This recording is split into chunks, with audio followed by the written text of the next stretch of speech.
Namaste, Vanakkam, Swagatam, Shubdinam, Suprapad. What a wonderful conglomeration of all the yoga traditions of India have come together through our beloved Indian Yoga Association. Unity and diversity is the key theme of our beloved nation, Bharat. And through the Indian Yoga Association, all the parampara have come together, united, to stand up for yoga, to stand with yoga, and to serve our Divine Mother Yoga as loving children. Today, I wish to share with you some thoughts on the concept of yoga for humanity. And before that, I would like to invoke the Guru Parampara.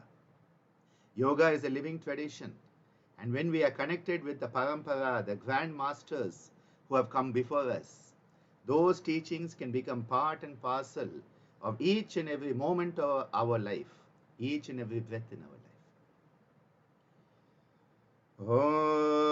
Om Tad Paramparyaya Vidmahe Jnanalingeshwaraya Dhimahi Tanno Guruh Prachodayate Om. Om Yoga Maharishi Dr. Swami Geetananda Giri Guru Maharaj Ki Jai. Om Puduvai Kalaimamani Puduvai Shakti Yogacharini Ammaji Meenakshi Devi Bhavanani Guru Mata Ki Jai. Om Shri Guru Bhyo Namaha Hari Om. Yoga is India's greatest gift for humanity. Yoga, a timeless tradition that has seeded, sprouted, grown, flowered, and fruit, has been given to the world. All of this coming from our beloved Indian culture, the Sanatana Dharma. Today, we are faced with a crisis of humanity. And I'm not talking about the COVID crisis nor the mental health pandemic crisis, but a crisis of the fact that we humans are not human anymore. We have become subhuman beings, or rather subhuman doings, who are constantly driven by pain and pleasure. We are driven by the ego, the ahankar, and we are driven by the desire to survive at any cost. If you win the rat race, remember you are just a rat, you are not a human being. And in a dog eat dog world, if you are the top dog, you are still a dog, you are not a human being.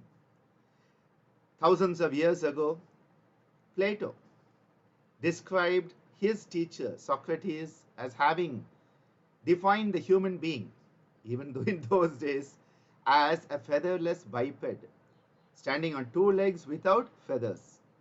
Of course, they had the cynic Diogenes, and what he did was he brought a plucked chicken one day to Plato because he loved to test Plato, and he said, "Is this your human being?" And so they said, "We have to redefine the human being." So then they said, "Well, we'll add flat nails to it." So flat nails, as opposed to the round nails of a chicken, flat-nailed, featherless biped is how they described the human being thousands of years ago. Today, we are driven into a state where we lower our humanity to a subhuman level. And this is why the message of yoga, more than ever, is required today. Yoga tells us that to be a yogi, you have to be a good human being. You have to be a noble human being. My beloved father, Guru Swami Geetananda Giri, used to say, we were once upon a time Homo erectus, we stood up. Then we became Homo sapien sapien. He said, now the next stage of human development is to become Homo nobilis, the noble human being. How can we become this noble human being? Well, a noble human being is one who follows the dharma. The dharma, which is the bedrock of consciousness. Dharma that gives us that drida bhumi, that firm foundation on which to build a life of purpose. The similar concept we find in other Eastern traditions like Ikigai. We have concepts like eudaimonia, which talks about leading a good life, a noble life. All of this is found within our dharma, because dharmartha kama mokshanam chaturvida purushartham. Through fulfilling dharma, automatically artha, kama and moksha will happen on their own.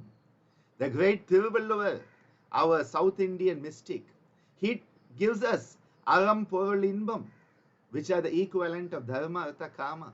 And he says if you live these three, moksha will happen on its own. To be a noble human being, someone who lives a life of purpose, someone who is focused on what they can give to the world rather than what they can get and grab all the time. We have become grabbers. We have become people who are constantly stealing from the earth, stealing from the planet, forgetting that we are to be loving caregivers and caretakers of this planet. This is where the Ashtanga Yoga of Maharishi Patanjali gives us a clear-cut base by giving us what is called Adhikara Yoga, the Yama and the Niyama. The 5 Yama and the 5 Niyamas enable us to restrain the subhuman tendencies. The Yama, they are restraining the subhuman tendencies. So we have Ahimsa, Satya, Asteya, Brahmacharya and Aparigraha to restrain the subhuman tendencies for violence, for theft, to just scatter your creativity and always trying to steal and grab, all those subhuman tendencies. Monkeys, whenever they're eating, they just grab everything and stuff their mouth. That's okay for a monkey, not for a human being. And that is why parigraha becomes aparigraha, steya becomes asteya, himsa becomes ahimsa. And this is how the Yama, they are a big no. You are saying, I will say a no to those lower subhuman tendencies. Whenever those vitarka come, you apply the pratipaksha bhavanam. Vitarka bhadhani, pratipaksha bhavanam, says Maharishi Patanjali. And once you restrain those subhuman tendencies, I don't want to call them animal, because animals having those tendencies is natural. A lion going out and hunting a deer is perfectly natural. When a human being does it, you have to question.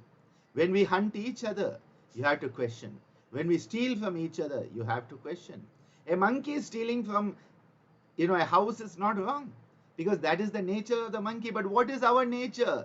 Our nature is to be human, be human. Human being is be human. And that is why we need to restrain through the practice of the Yama. And then we enhance our humane and divine nature through the observance of the Niyamas.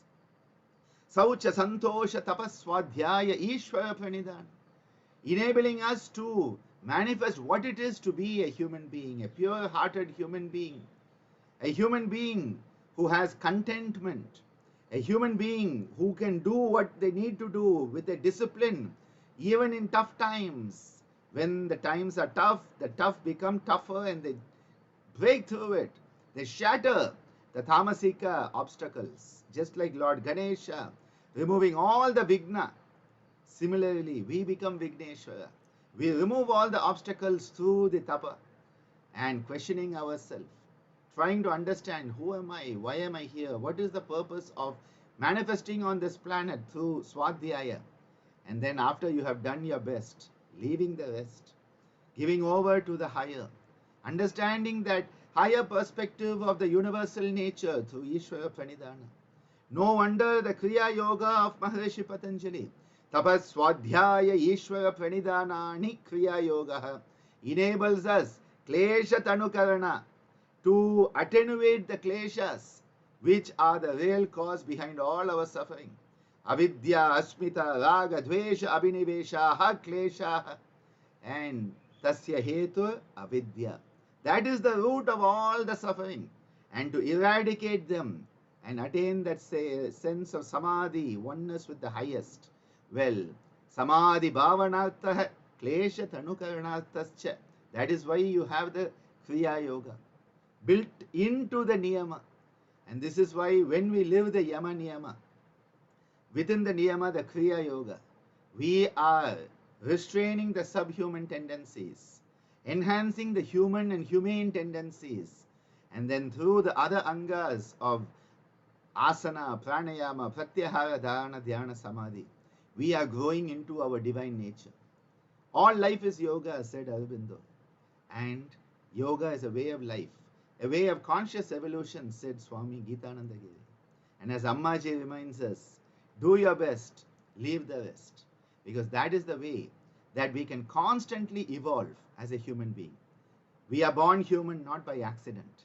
We are born human to experience what it is to be human, transform ourselves into the best version of ourselves, and then transcend it into our divine nature. Bhoga apavargartham drishyam, says Maharishi Patanjali. Yoga is all about transformation and transcendence. On this International Day of Yoga, my prayer, my wish, my sankalpa for the whole of humanity is that we all adopt yoga as a way of life.